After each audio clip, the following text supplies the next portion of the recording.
Coffee with Caregivers production costs are covered by a partnership with United Healthcare and the National Foster Parent Association.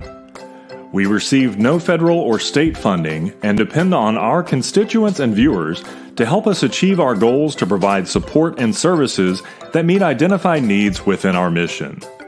We would like to welcome the viewers of Coffee with Caregivers to the family. The National Foster Parent Association offers several membership opportunities for individuals, child placing agencies, and state and local affiliates. You can join today or donate at nfpaonline.org.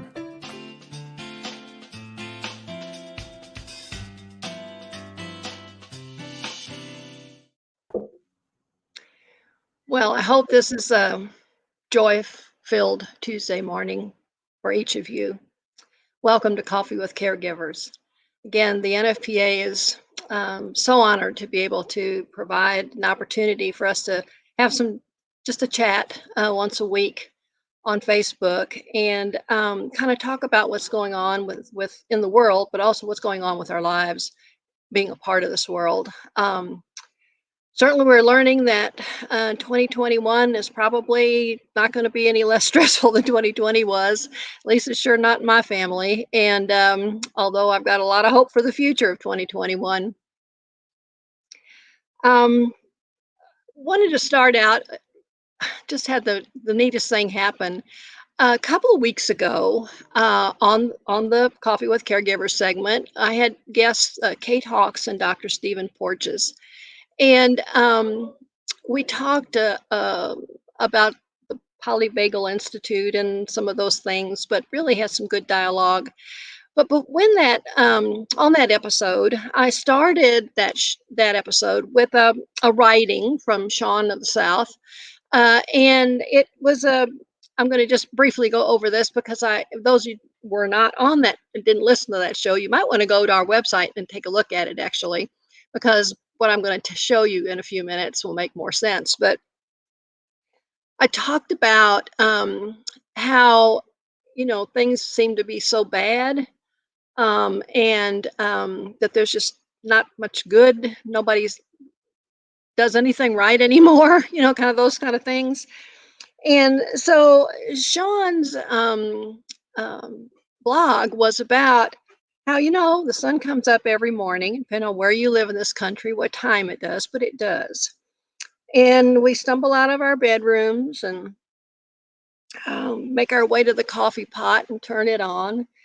And then millions of us do that. And then at the same time, millions of dogs are going to the back door scratching because they need to go out and go to the bathroom. And we let them do that. And, we have our cup of coffee and we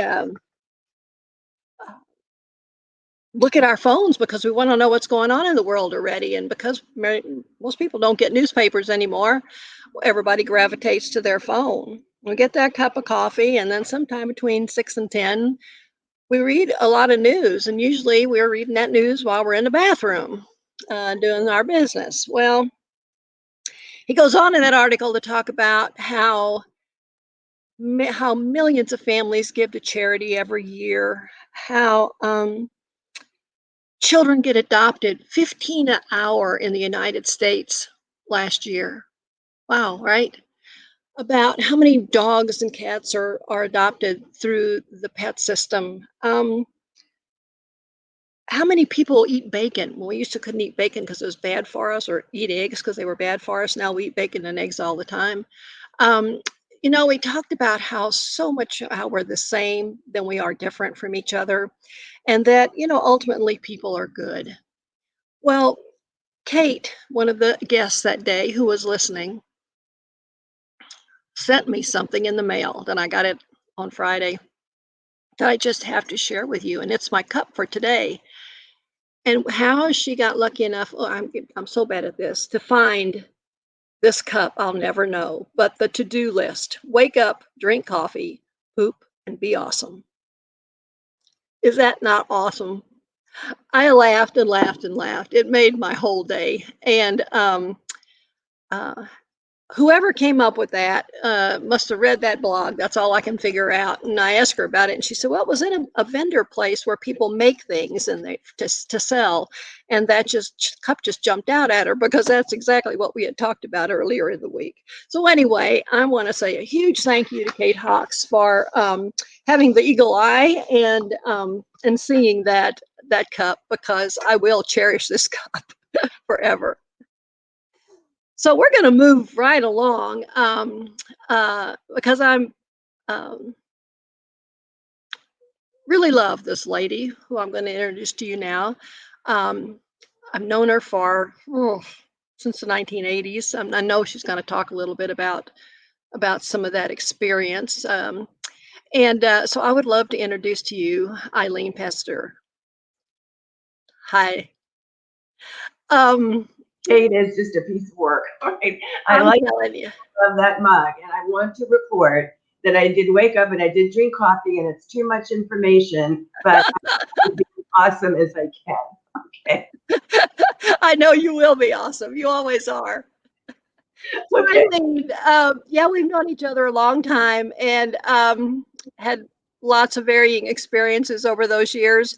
But I really want you to introduce yourself to our audience and tell them about yourself, those things that you feel are important. If you leave anything out that I think is, I'll just butt in and say it. But you are truly an expert on foster care, on child welfare, and we're just honored to have you as our guest today.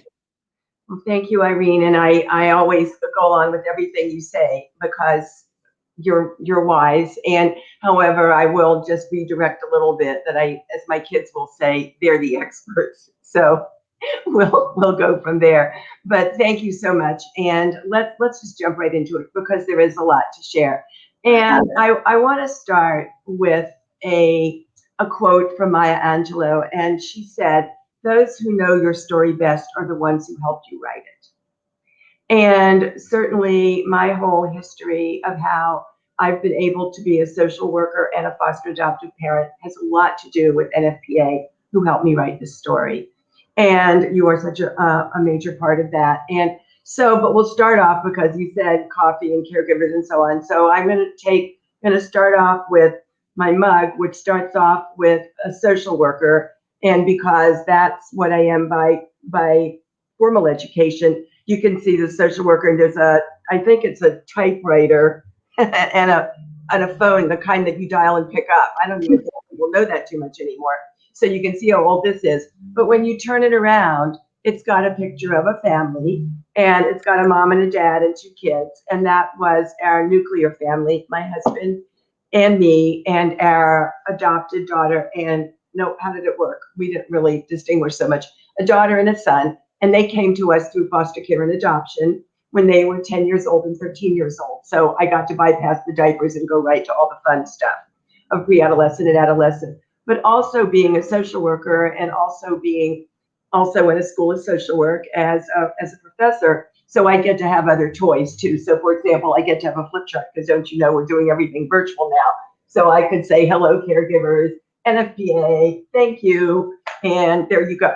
So what I want to start with is that, you know how we always say that children, we try to do life books for them or life stories for them so they know their histories, because some of them move around a lot and they have histories before they can remember. Well, I have a life box because some of what I have is too big for a book. They are books. So I want to start off a little bit, just if our colleagues listening to us will indulge a little bit so we can do a little reminiscing, and then we're going to go fast forward the clock. And I'd like to talk a little bit about what it's like to take care of children as you have and as I have, who came to us young and have grown up, but they still need our care. And there's lots of them. And maybe we could talk a little bit about that. So I want to start with our ancestor. So we're going to go way, way, way back in time. And you and I have an ancestor, and her name is Helen Stone. And I don't think anybody's going to see this too good, but Helen Stone, the young Helen Stone, worked for the Child Welfare League of America. And I know that you had the privilege and pleasure of having Christine James Brown on coffee as the CEO now of CWLA, our country's oldest child advocacy organization. And way, way, way back in the 1960s, Helen Stone was there as their foster care staff person. She connected with Beatrice Garrett at the U.S. Children's Bureau, and they said, we need to do a couple of really important, valuable, being awesome activities before we use the word awesome. One is we need a training program for foster parents, because we realized that foster parents had to do more than what we used to say in the old days, 3 hots and a cot, or bed and breakfast plus 2. So they wrote a curriculum, Parenting Plus. So everybody knew we had to be parents, but we had to do more than that. But what was the more? This was the whole curriculum. It was six classes, 12 hours. And it was, you know what? It was how to welcome the child into your home and working with their natural parents. Remember back in the day, we used to call them natural, as if we're not. I remember when our daughter came to live with us, somebody said, because we were 28, she was 13, they said, are they your real parents? She said, well, they didn't birth me, but they're real to me. So that kind of worked that out. Okay, we had 16 millimeter films. Yeah. And that was really back in the day. So this was Parenting Plus, but we needed to get foster parents together. We didn't have Zoom. So Helen and Beatrice Garrett from the U.S. Children's Bureau got others together, and they created the National Foster Parent Association. That's right.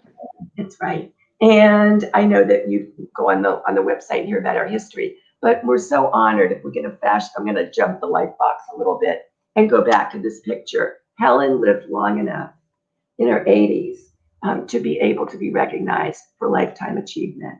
And I know that the NFPA team and was able to go where she was in the place where she was living and give her flowers and a vase and a vase and say, you know what, you made a difference. You were awesome, and your legacy lives on.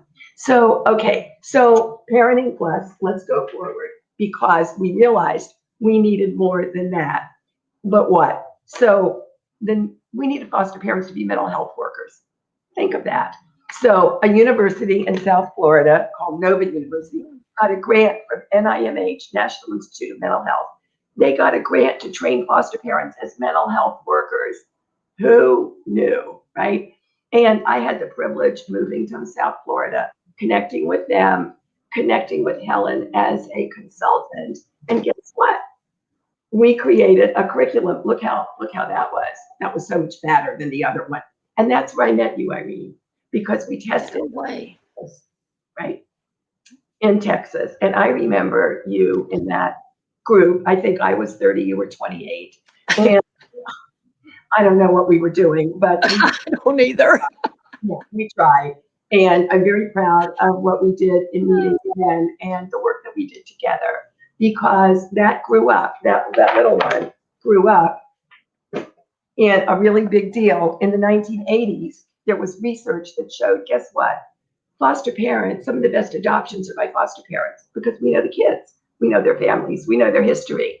And before then, we weren't allowed to adopt. If you were a foster parent, mentioned the A word, Right. Away, right?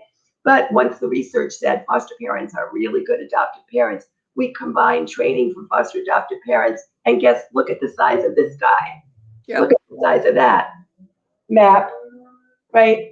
That's in the 80s. And then we said, you know what? We need to train foster parents to be trainers. So we got a group together called Impact, and they wrote foster parents as trainers. How novel is that? That goes all the way back to the early 90s. And then just moving forward a little bit more, remember when people have talked about the importance of policy and how policy drives practice? Well, we needed policy. And so the NFPA, its initial policy endeavor, got together with CWLA, created a national commission on family foster care, produced a blueprint for fostering infants, children, and youth in the 90s. And this was a wonderful publication. They also came up with the name Kinship Care. And that was the first anybody had that. But NFPA and CWLA together said, let's name the relatives something special. Let's call it Kinship Care. And they did in this publication. And NFPA was there, I was there, you were there, and we kept going. And lastly, as part of my book, is just to say we figured out that foster parents, we needed adoptive parents, we needed competencies. And we needed them to be evidence informed, at least to start. And so we came up with the Parent Resources for Information Development and Education, the PRIDE model of practice here. And then we ended up with a facilitator's guide, and we came up with handouts for the families. So all these books grew up to be really big. And guess what? Now we don't have to carry all of these around because they're online, right? And so we're really lucky about that. So that's just for those of you who are indulging Irene and me in reminiscing that if you're out there and you're getting training as a foster parent or adoptive parent, you have a legacy that goes back 50, 60 years, and that it has a wonderful history, and we're so proud of it. And one of the benefits of being a foster adoptive parent, kinship caregiver, social worker, we learn for a living. Every day we just do. And the kids, families teach us so much. And so we're the benefit of that history. And so that's a little bit about that. Okay. And so now we're going to talk about, let's see, what?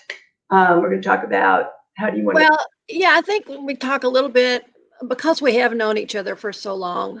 And when we've, first started collaborating together, who would have thought that our relationship would last all these years, right? If I was 28 back then, I'm 73 now. Holy moly, Eileen. It's been a long time. I guess that's why I love you so much, because you're like family instead of a coworker or a colleague. But how, we sure didn't know that over all of these years, we would come to be sharing some of our joys and certainly a lot of the difficulties in raising some of our children.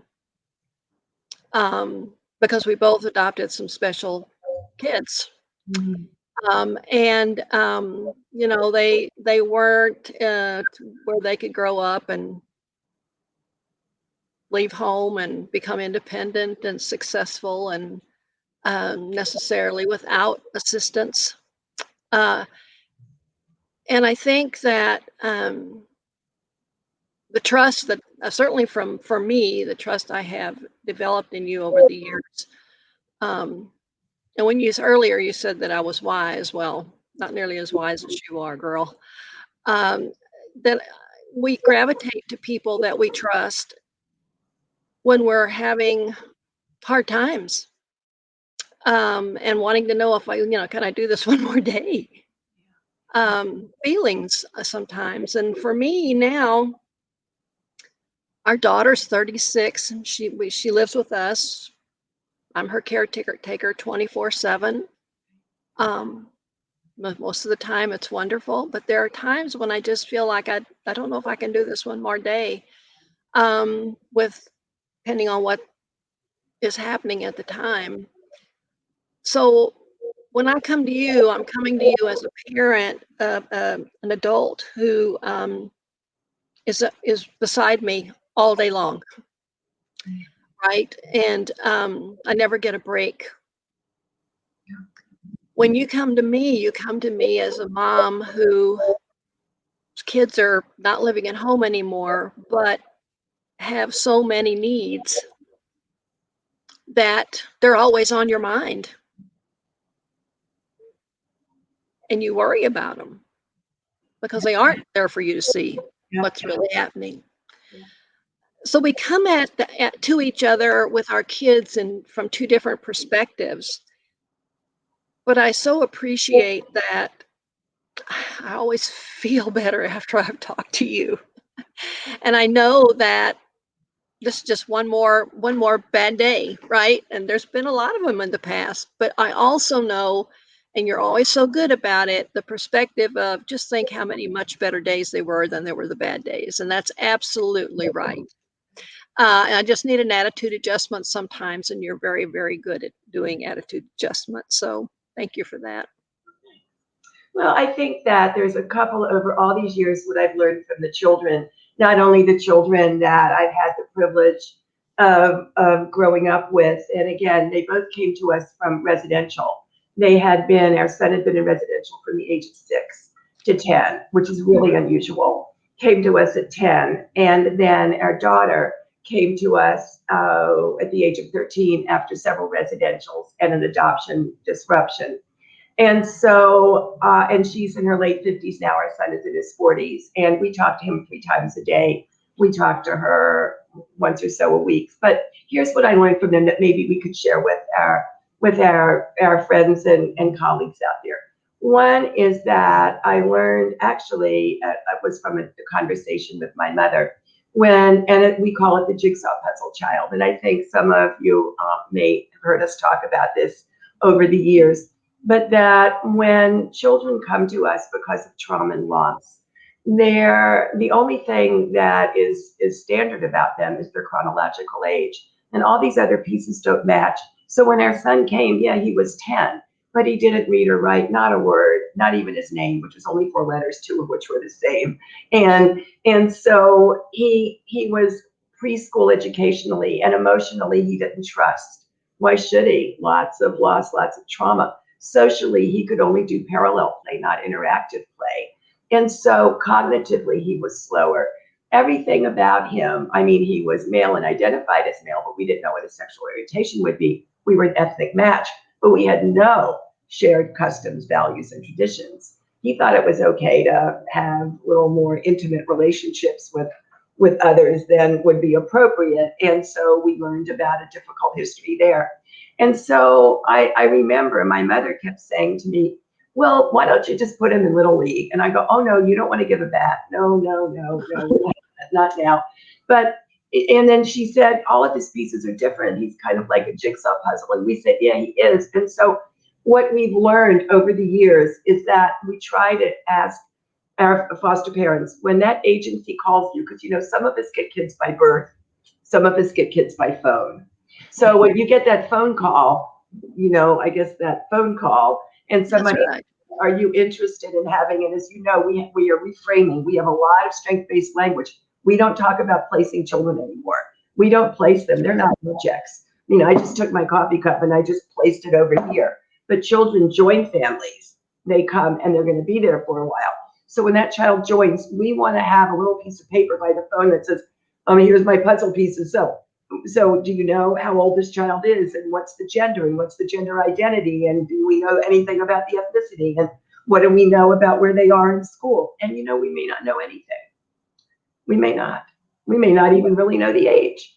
But the idea then is, as foster parents, adoptive parents, it's our responsibility then to tell the caseworker, this is what I've learned about the child by watching the child's development.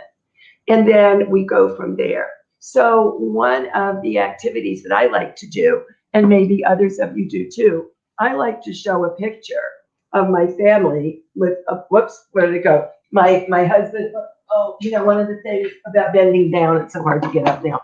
So I show a picture and I've got my husband, me, and I've got the kids and my daughter's son, because she came back to live with us after she had a baby. And she said, I realize now I should have gotten a driver's license and a high school diploma before the baby, but sometimes we do things in reverse. But anyway, and I say, how old do you think they are? And people they don't get it right because the kids don't look like what they are. So it's really important that we think about these children and all their pieces. And one of the reasons that we are going to advocate, and I know that with our public policy committees, we're working on this so much, we're going to age out, the expression aging out. We would never use that for the children who were born to us. You would never say, I'm going to age out Melissa. And you would never do that. And so, or for me, for Will, or for Mary. And so what we want to say is that as foster parents, when those children join our families, we are going to make a commitment to advocate for that this child leaves our family connected to one relationship that is safe, nurturing, and enduring. Safe, nurturing, and enduring. Because that's what we do with our birth kids. That's what we have to do all these kids. They have a right to that. Remember, we know that every child is just one adult away from being a success or a really horrible statistic. And so I would like to see all of us working together to advocate for no more independent living, no more aging out. That should be a non-issue. These children get connected to safe, nurturing, enduring relationships. Birth parents, relatives, adoption by foster parents, adoption by other parents. So that's what I learned over all these years. That's one. The other I learned was to do a little bit of a checklist that we call the hurting side and the helping side.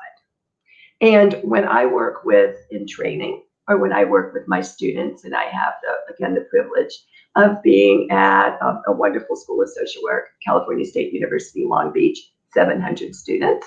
And the majority of them, well, how do I say that?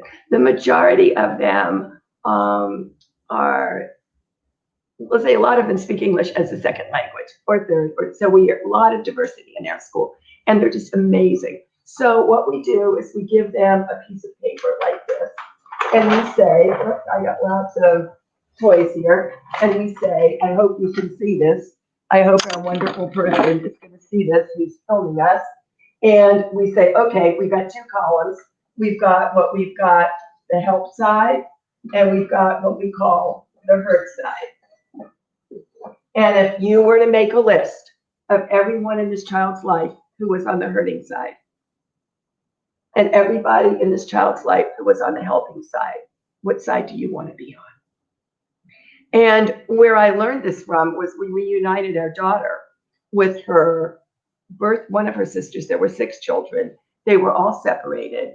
And when they went to court, the judge was going to separate the 6 children from their mom. And the mom said to the judge, very similar to what the founder of Parents Anonymous said. She said to the judge, don't take away my children, just take away my mental illness. Right. And the judge said, we don't know how to take away mental illness. We only know how to take away children. And so they did. So all the children were divided up, and our daughter ended up with her at 9 and 7, one of the first older child adoptions that the agency did way back in the day. And after a couple of months, the family decided that they liked the 7-year-old, but not the 9-year-old. And they said they would keep the little one, but not the 9-year-old. And the agency decided that to save the little one, they would send the big one away. And unbeknownst to us, they told the little one that her sister had died. Yes. And we did not know that. So years went by, and our daughter decided in her 30s that she wanted to find her sister. We went back to the agency, and we found a wonderful caseworker there who enabled us to go back to the records. And we were able, because she remembered where she lived, she remembered the town, she remembered the name of the family, and we found her sister. And who was also, you can imagine her shock to find out that she had a sister who was alive, right? So I was talking with her sister because it was by phone in another state. And I said, so how did it work out for you?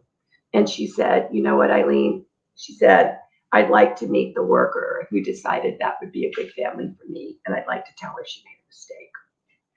And every child that I had ever removed, and of course we don't say removed anymore because they're not garbage and snow. We say separated. Every child that I had ever separated, and we don't say placed, enjoyed, flashed before my eyes. And I thought if I were to go back and ask those children, was Eileen on the helping side or the hurting side? What would they say? And one of the benefits of belonging to the National Foster Parent Association is that we have colleagues, we have friends, like we all are together, that if we're not sure, we can call and say, what should I do? Because I don't want to be on the hurting side. What should I do? What can I do? And the NFPA is so open to foster parents, to workers, to kinship caregivers, to adoptive parents. We're a large embrace. We're a very big embrace. And in that embrace, we can find some maybe old answers to new problems and new answers to old problems, but we're in there together for the children, because that's, we also say is one of our mantras is to be a parent, any kind of parent, birth, foster, adoptive, kinship, any kind of parent, step parent, grandparent, godparent, it's a privilege. It's not a right. But for a child for a child to have a family. It's a right, not a privilege. And that's what we do all the time to make sure that we are on the helping side. Can't do it by ourselves. We need to do it together. And that's one of the many, many advantages of belonging to NFPA. And I am so, it's just such a privilege and an honor. And it's a necessity. So It is a necessity. I necessity. agree. Right. And I grieve for people who don't understand why it's important to be part of something bigger than themselves. Whether it's in the county level, you know, a foster parent association or a support group, or on their state level, but certainly on the national level, because we can't do this alone. None of us can. If we think we can, we're going to burn out and bottom out, and really wind up not being healthy ourselves, and our families become unhealthy if we don't understand that we have to have help. We need to have people to talk to. We need to have people who can give us guidance, mentorship.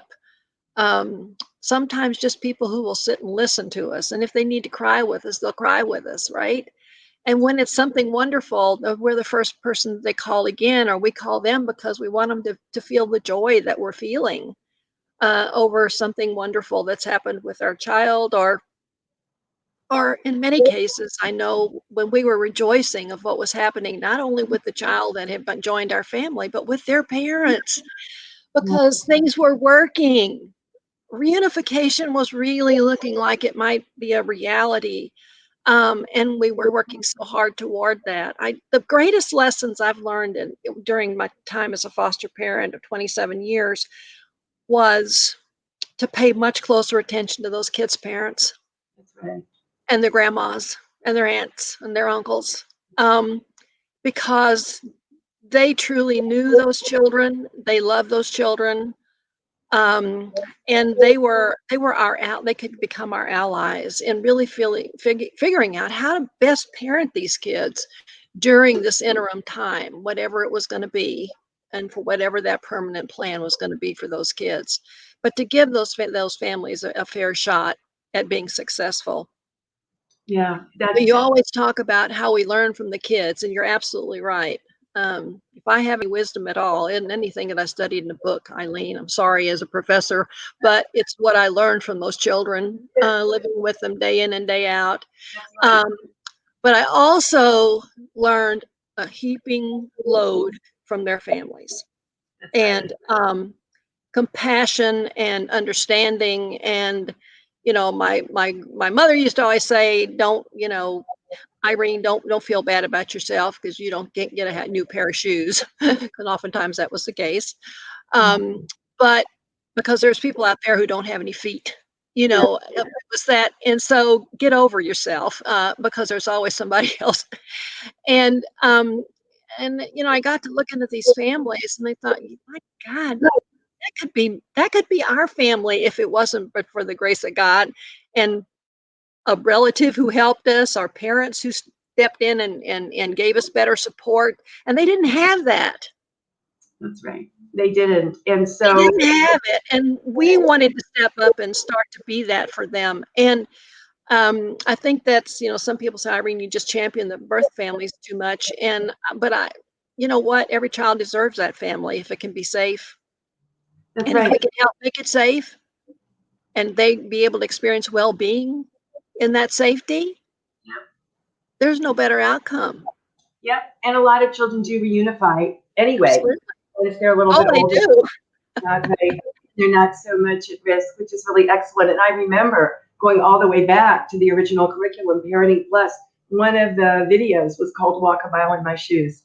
And of course, we know that's an old adage from long ago.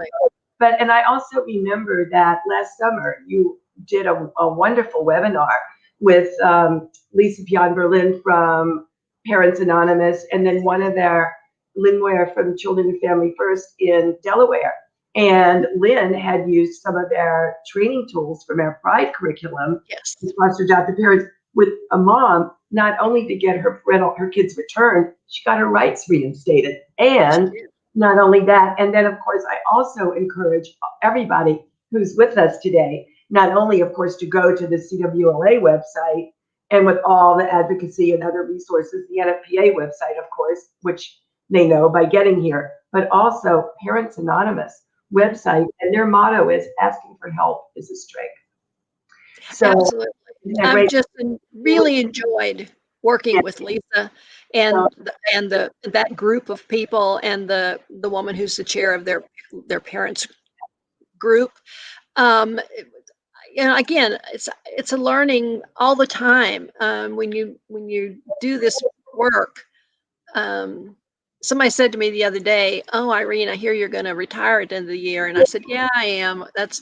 I am definitely going to do that." And well, I guess you're just so tired of everything and just gets job's pretty boring. And I said, "Oh, dear Lord, there's not a boring minute that goes by when you're working on behalf of children and families um, through the foster care system or any children and families."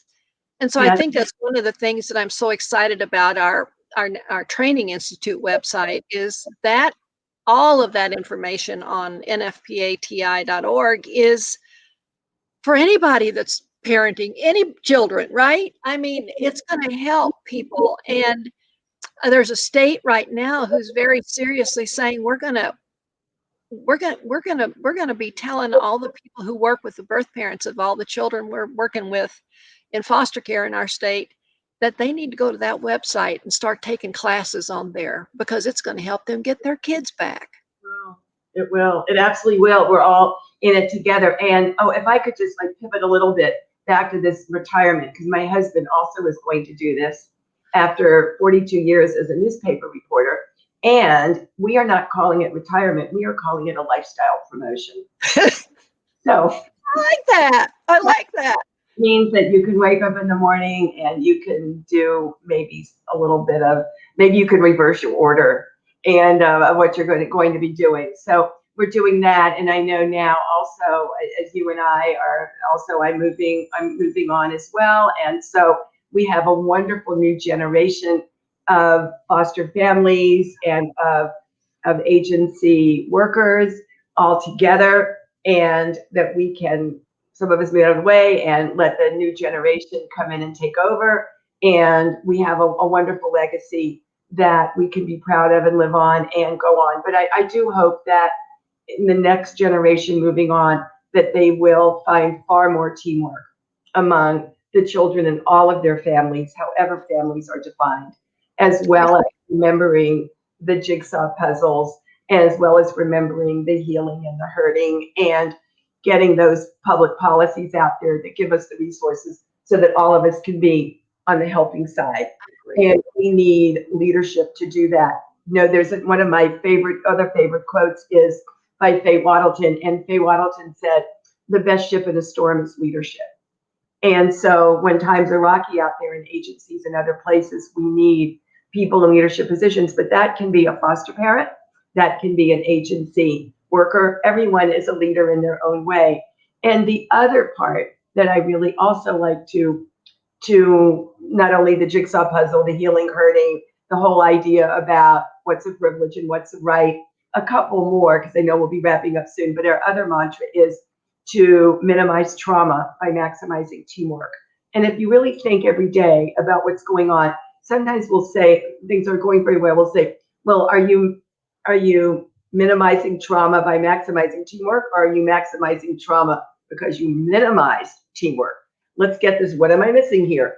And come back to do that. And I know that the last semester I had a child welfare class, and my teams, their challenge was come up with something where you need to minimize trauma and maximize teamwork.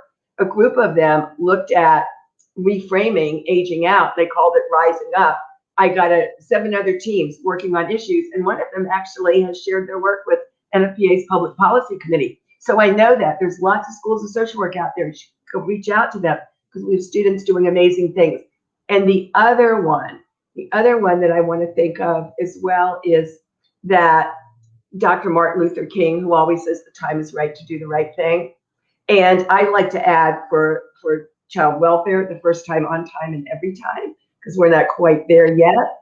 But the other part of it is that for our social workers out there who are working with us, we have a code of ethics, and it has 6 principles. I have to do it alphabetically or I won't remember it, but it's a C word, it's a D word, it's 2 I's and 2 S's. And at the end of the day, I always say to my students, my colleagues, what did we do today that was competent? The C stands for competent. The D stands for dignity. What did we do today to show dignity? And the first I is integrity. What did I do today that showed I have integrity? And the other I is the importance of relationships. What did I do today to celebrate relationships, just as such as you and I have, Irene? And the other first S is service. What did I do today to provide service? And the last one, S, is social justice. What did I do to advocate for social justice? And I don't mean being out on a picket line, but I mean just going that little extra mile. And so I don't know if you've noticed, but that I've got a turtle. I always carry a turtle around. It's my little mantra. And I always say to everybody, you know, we're a lot like turtles. We're tough on the outside, yes, but we're really kind of soft on the inside, right? And our progress is really slow, but we only make it when we stick our necks out. And so, and this one of my students gave this to me. It says, if you stand it up, it says, come out of your shell. That's awesome. Right? So That's awesome. These are all the little ways that over the years, as you and I are going to be moving on and getting out of the way for the next generations of awesome foster adoptive parents, kinship caregivers, professional agency people, and of course, it's the kids and the families, and who are going to be moving on and hopefully in a better world. And so that's where we are. But I just also, for everybody who does have children who are still maybe legally adults, but are emotionally, cognitively, socially, in every other way much younger, and they still need our support, please reach out for help, because these are particularly difficult times. To help them make good choices and safe choices for themselves are really hard. As my son says, Mom, there's only so many movies I can watch, and I haven't had a hug in almost a year. And that's pretty tough. Yes. Very so tough. we reach out and let's do that. So I don't know if there was anything else that, I know the clock is ticking, if you wanted to talk. No, I think that we're at a good spot probably to close our episode for today, but I do hope to have you back on again, maybe in another month and a half or 2 months, so we can do this again and talk about some other things that I know you've studied and researched and have some great ideas on as well. But you know, it kind of all this kind of comes back to, again, one of my quotes, that were favorite quotes, not my quote, my favorite quotes, that Vera Fallberg did, was that every child deserves an irrational advocate. And that irrational advocate can be some little minute things that are just kind of, you know, always there to help things go along, or it can be big and bold if that's what it takes. I don't know if I had to be big and bold sometimes in the past in order to get some of my kids' needs addressed in a timely, appropriate way, like you say, not at somebody else's timeline, but my child's timeline. You know, and other times it's just been that kind of ongoing support that they need. And again, it's one of those things that whether we have birth children or we bring our children in our family, like you said, by phone, we don't know how long they're going to need to be their advocates. And I can guarantee you that I'm an advocate for my child with disabilities, but I'm just as strong an advocate for all of my other kids, you know, in this world, and then all of my grandchildren and great grandchildren. So um, that never stops. Whether it's important for us as adults to look at the times and see how our kids are maybe struggling, and do what we can when they want us to, and not push ourselves off on them, of course. But I hope that people will take to heart some of what they heard today. And thank you so much for highlighting the history. And it was a very brief overview of the NFPA's history, but a good one. And that it helps people understand that this organization's been around for 50 years. It's not going anywhere. And it has done amazing work over those years. And our work with the Congress and That's um, right. has been very effective. Our partnerships with CWLA and FFTA and all of those other, like-minded national organizations, with NACAC with our adoption partners, and several others, attach group, right? Learning about attachment issues and trauma. We work closely with each other, and so we're not out there by ourselves trying to make the world change. We have lots of partners, lots of partners. And so if people will join the NFPA, you become one of this excellent group of strong advocates that are from all over this country. And they come from many different places and for many different reasons, but they're there to pull together to make life better for children and families. That's the reason why you become a member of a national organization, just as it is that you want the same thing in your state. So thank you for highlighting that. I look forward to seeing you again soon, and stay well, my friend. Everybody too. Remember, what is the 3 prongs of us? Network, educate, advocate, right? That's what That's right. Reach That's out and be safe. And again, a big embrace to you and your family and everybody out there. Okay. Thank you. Be safe, everybody. Bye, everybody. This episode is brought to you in partnership with our friends at United Healthcare. For more information about United Healthcare, please visit www.uhc.com.